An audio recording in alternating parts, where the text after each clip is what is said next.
Mesdames et messieurs, bonjour. Parmi les multiples troubles d'apprentissage scolaire figure la dysgraphie. Qu'appelle-t-on dysgraphie? Quelles en sont les causes? Quelles en sont les manifestations? Quelle adaptation peut-on mettre en place pour aider un enfant qui souffre de cette pathologie?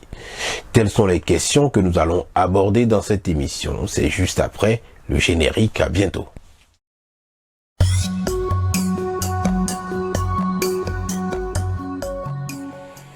Le mot dysgraphie peut être scindé en deux.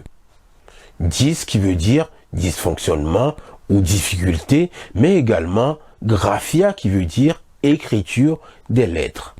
De manière simple, il s'agit de difficulté de l'enfant à ordonner et à coordonner ses mouvements pour écrire les lettres. Cette pathologie touche 5 à 7% des enfants. Mais comment les enfants en arrivent là? Pourquoi certains enfants et pas d'autres? En effet, le graphisme ou la représentation graphique des lettres se développe et se met en place de manière automatique chez la majorité des enfants. Cet automatisme fait que l'on peut représenter une lettre les yeux fermés. Toutefois, chez certains enfants, cet automatisme va être déficient. Alors, quelles en sont les manifestations? Dans la majorité des cas, on va observer des difficultés dans la tenue de l'outil scripteur. Aussi, généralement, l'écriture est illisible. La taille des représentations graphiques est également irrégulière. L'écriture va être également lente, mais également fatigante. Dans certains cas, les enfants vont exprimer leur refus d'écrire. Alors, quelles en sont les causes de la dysgraphie? La dysgraphie peut être due à une mauvaise intégration et perception du schéma corporel, c'est-à-dire que l'enfant a du mal à se faire une représentation de son corps. L'on peut également observer chez certains enfants des problèmes de latéralité, c'est-à-dire que l'enfant n'arrive pas à reconnaître la gauche et la droite, mais également à avoir une préférence manuelle. C'est le cas par exemple des gauchers contrariés. J'ai d'ailleurs consacré une émission au sujet. Si ça t'intéresse, le lien s'affiche à gauche ou à droite de mon écran. Chez certains enfants, l'on peut observer des difficultés ou une immaturité psycho-affective. Notons également que la dysgraphie peut être associée à la dyslexie, mais également à la dysorthographie. Passons maintenant à quelques exemples d'écriture d'enfants dysgraphiques. Sur cette image, nous voyons bien une instabilité des lettres. Les lettres sont confuses, se chevauchent, mais également il y a une irrégularité au niveau des tailles. Des tailles ne sont pas conformes. Passons maintenant à un autre exemple. Dans cet exemple, nous voyons bien que l'écriture n'a pas été automatisée chez l'enfant.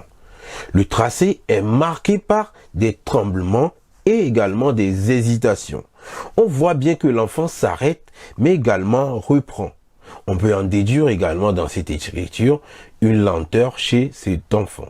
Dans cet exemple, nous voyons bien que l'écriture devient de plus en plus importante. La taille des représentations graphiques devient de plus en plus grosse.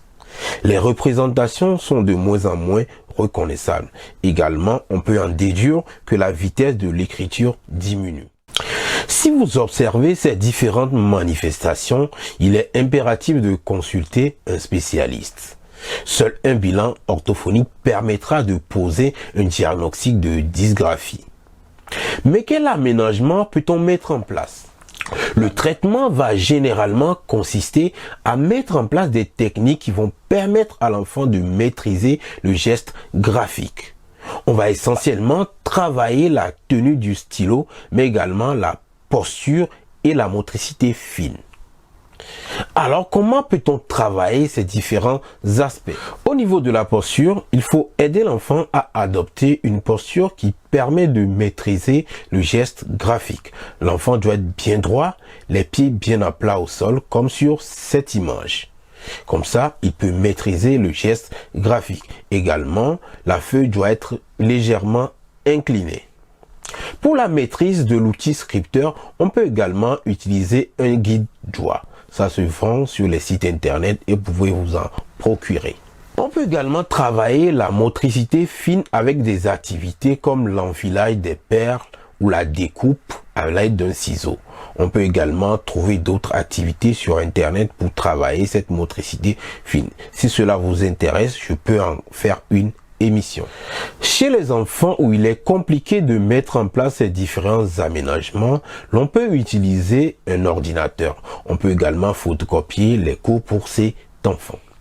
Nous voici arrivés au terme de cette émission. Si vous l'avez aimé, n'hésitez pas à partager autour de vous, mais également à vous abonner et à activer la cloche de notification. À très bientôt pour une nouvelle émission. Au revoir.